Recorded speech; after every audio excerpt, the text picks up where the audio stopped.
talked to you yesterday, we were headed to Vancouver. We're not in Vancouver. Well, we were headed to Richmond. Actually, there's a crazy traffic jam on Alex Fraser Bridge area, so I drove right by and took the Massey Tunnel instead. It saved me 30 minutes. Unloaded and got loaded at 2 different places to deliver to Penticton, home. And I made it home yesterday with about 45 minutes to spare.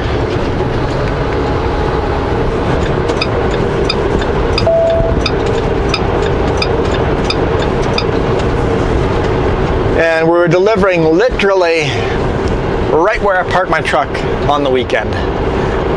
Right across the street, right where I parked my truck. On the weekend, I literally park in front of their yard, where it says no parking between 7 a.m. and 4 p.m. on a weekday. So that's where I park my truck. And that's where the reason why we're not allowed to park there is if you have to unload there, you need that space to turn into their yard. So that was perfect. I slept right in the no parking zone, waited for them to open in the morning, and pulled right into their yard. Worked out really nice. And then of course I made myself some more work. My next dispatch after I'm unloaded in Penticton is to go to Vernon, pick up a load there for the US on Monday. And then as they're unloading the truck in Penticton,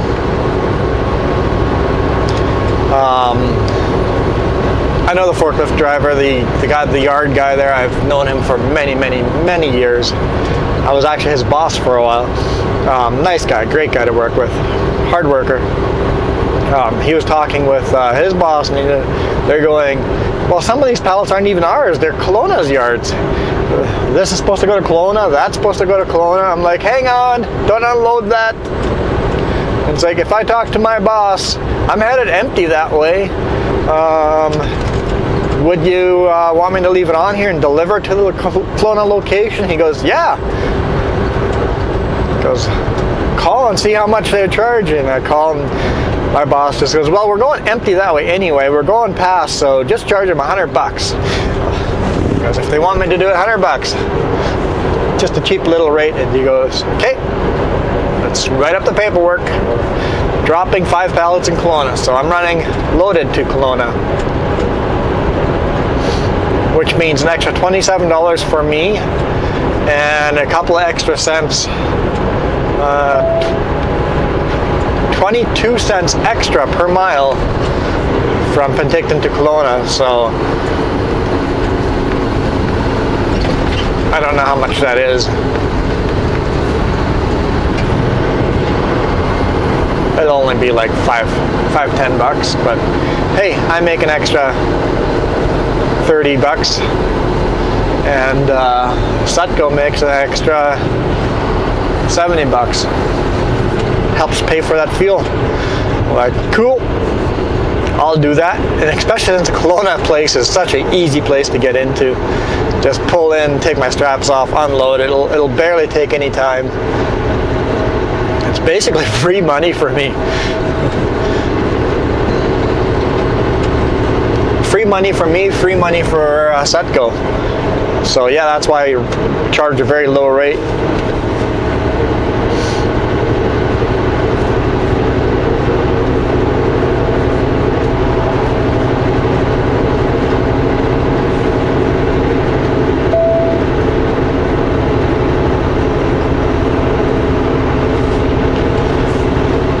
Beautiful morning along Okanagan Lake.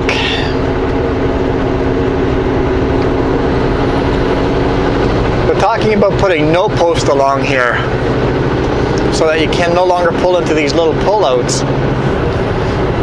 I think that's a terrible idea. I see in the summer tourists all the time pulling into these pullouts, especially if you're behind a slow RV. A slow RV pulls out, makes me very grateful. I guess they could do that, do little no posts like that around the pullouts like that. I don't know. I guess In the winter, when it snows here, on the rare occasions it snows here for 1 month of the year, every year people drive into the lake because they don't understand they have to slow down on ice. So I see why they want no post along the whole edge, so that people will stop ending up in the lake. But I love the open feel to it, just the rocky beach. I think it would take a lot of the beauty away by putting no posts there. If anyone doesn't know what no posts is, those concrete barriers, the one on my left side there, those barriers are called no posts. I don't know why. I don't know where the name comes from.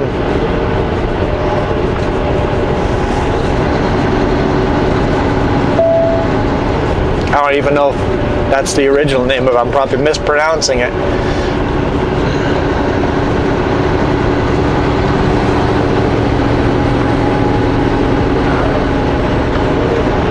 I asked him if they wanted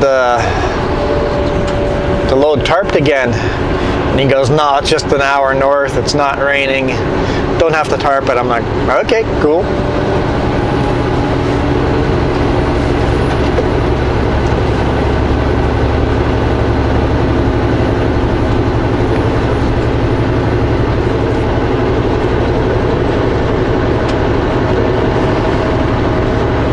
Peach clad.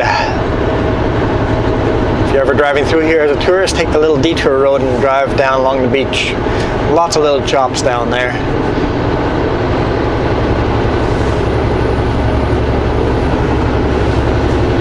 Nice place to take a rest. If you're on a motorcycle, nice place to pull in and have a coffee. Stretch your legs. And right over here by a school or park, or I'm not even sure what it is, but there's bats over here at night. That's pretty cool. I think it's a school. Could be wrong. Maybe it used to be a school.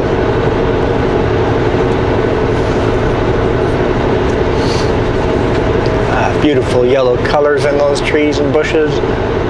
I love my job.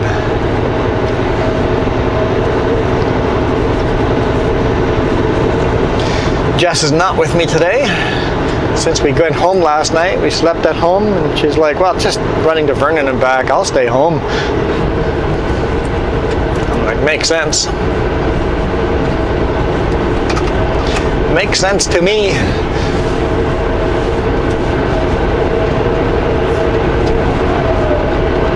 She goes, there's lots to do at home anyway, so I'm like, okay.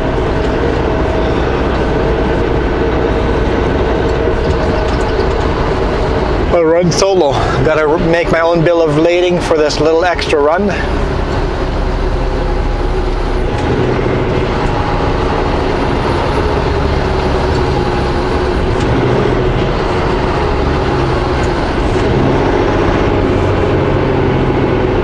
Parking is available for the skate park, so people stop parking here on the roadway. It's just a matter of time before they put up no parking signs here for truck drivers.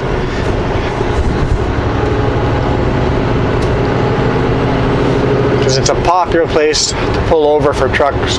Because really, it's the only place in the Okanagan that has a convenient place to pull over. And there's an A&W and a grocery store. It's like if you need to get your groceries long haul, you need to park somewhere. So it's one of those places where you still can park. So of course we're gonna do it. There's so many places, it's getting really hard to go get our groceries in some places. Like, I'm sure that grocery store does really well from truck drivers. I know I would be pulling over there if I didn't live over here. I'd be pulling in there all the time, pick up groceries.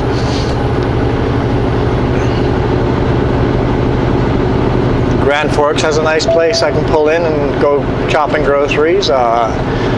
Creston has a good place I can pull in and chop for groceries. Only has room for 1 or 2 trucks.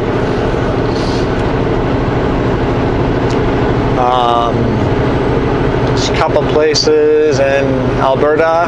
I know I can go grocery shopping, but you really got to plan that stuff out.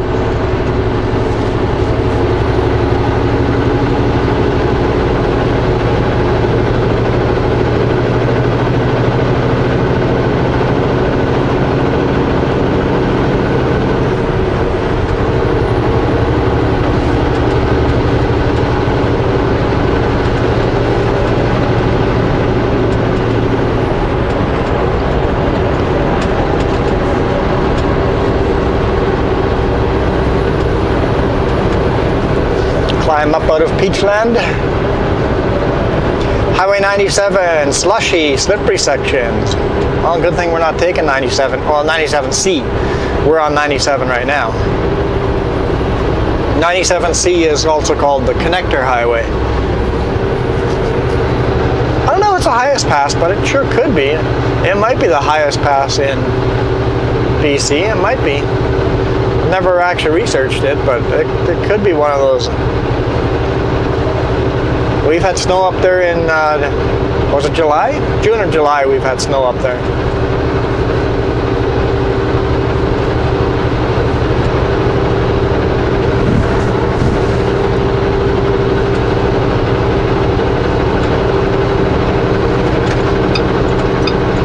No, nobody's gonna pass me yet, so let's get past this guy. He's obviously loaded heavier than I am. I've only got 5 pallets on, and those 5 pallets are light. 2 of them are just insulation. 2 of them are like rolled sealant you put on the roof before you put shingles on, and then 1 of them is a concrete bag, so 1 heavy pallet out of the 5.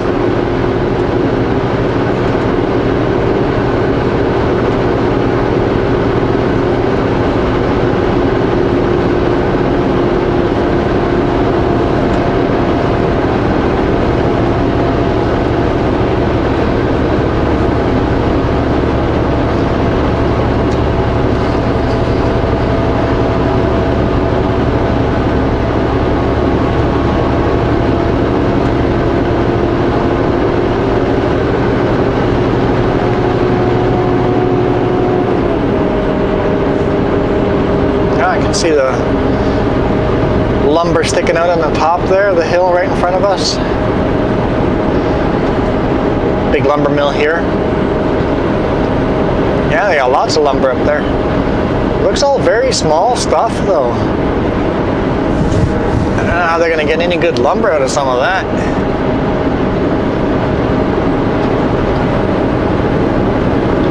They do chip all the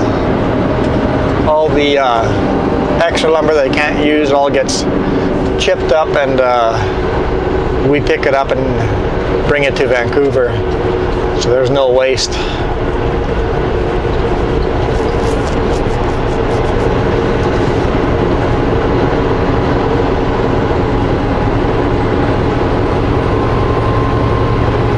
The great part about a lumber mill here is it rains so rarely. You can have outside storage. Dry the stuff out outside.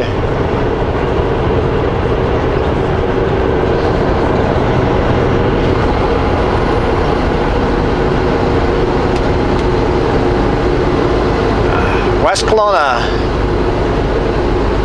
Used to be West Bank. You guys remember West Bank? This is West Bank. They've renamed to West Kelowna.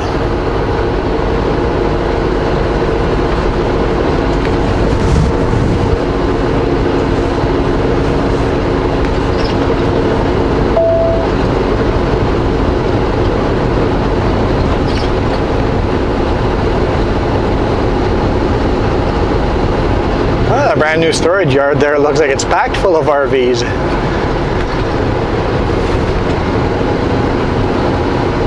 I guess it was greatly needed.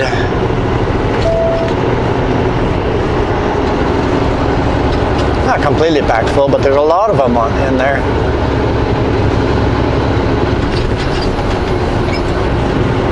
Yeah, 50.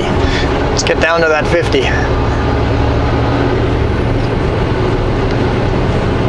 Welcome to West Bank. See, that sign still says West Bank. Some of the old signs, I think there'll be West Bank signing for many generations to come yet. Some of the signing is made out of rock. So a lot of things will still say West Bank for many years.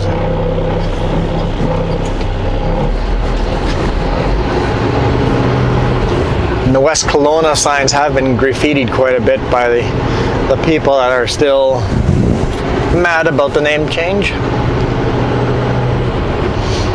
And it's kind of made it a unique town now.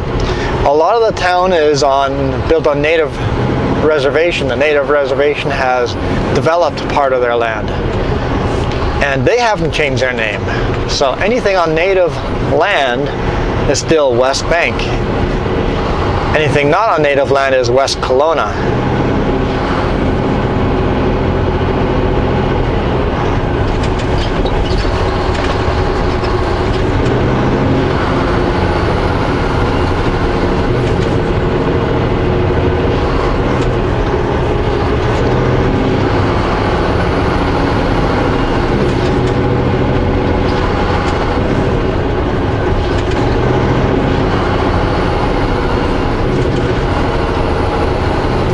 That's one thing silly about the automatic. Holy smokes, minivan, how did you fit between me and that RV? You're insane. If I tap my brakes, they're going to be squished between me and the RV. The RV's giving them space now, but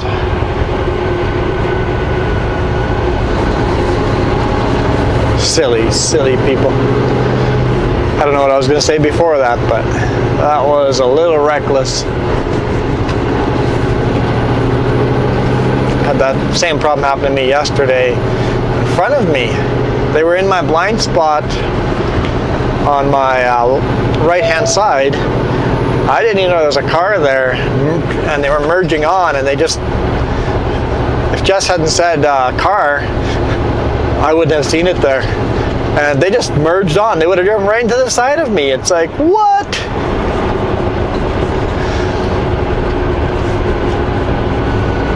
And he had the cojones to give me the finger after that. And it's like, you're on my right hand side, merging on in my blind spot. I let the car in front of me merge right on in. I could see the car in front of me. I'll let anybody merge in. It's alternating traffic. If you're beside me, you've got to speed up and be in front of me, or slow down and be behind me. If you're beside me, I can't let you merge in. I can't see you there. I had no idea there was someone there.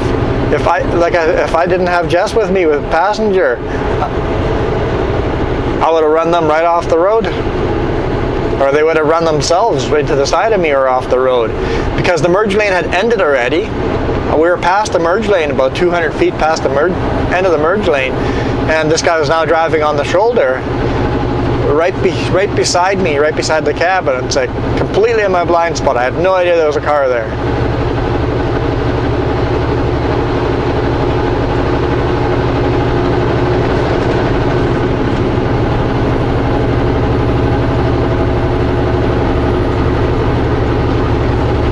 I could have just kept driving and let him crash into the side of me. Wouldn't have been my fault, but I really didn't feel like filling out the paperwork. It's not good to have an accident and the repairs involved and insurance and all that. Just not worth it. I will let the whole city merge in front of me if they let me know I'm there, or that they're there. If you're my blind spot, I can't let you merge if I don't know you're there. Speed up or slow down. Don't hang out beside me. Because if you're beside me, you're invisible. I don't know you're there.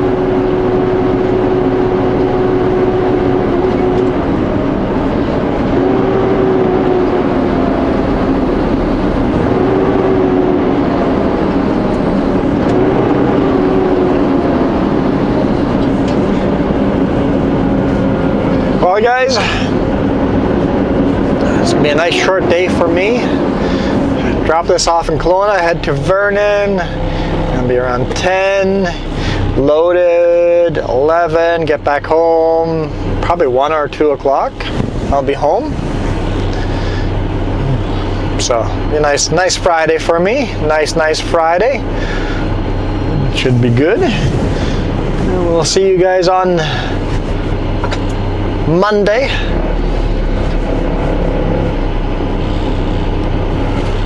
Headed to the U.S. I haven't looked where I'm going in the U.S., but I'm headed to the U.S. So on Monday I'll definitely be in the U.S. If I get going early enough on Sunday, I might shoot a video on Sunday, but we'll see. We'll see. You guys have a great weekend. Enjoy it. Have fun. I intend to play some farming sim this weekend. Should be a relaxing weekend. Hit that thumbs up if you enjoyed.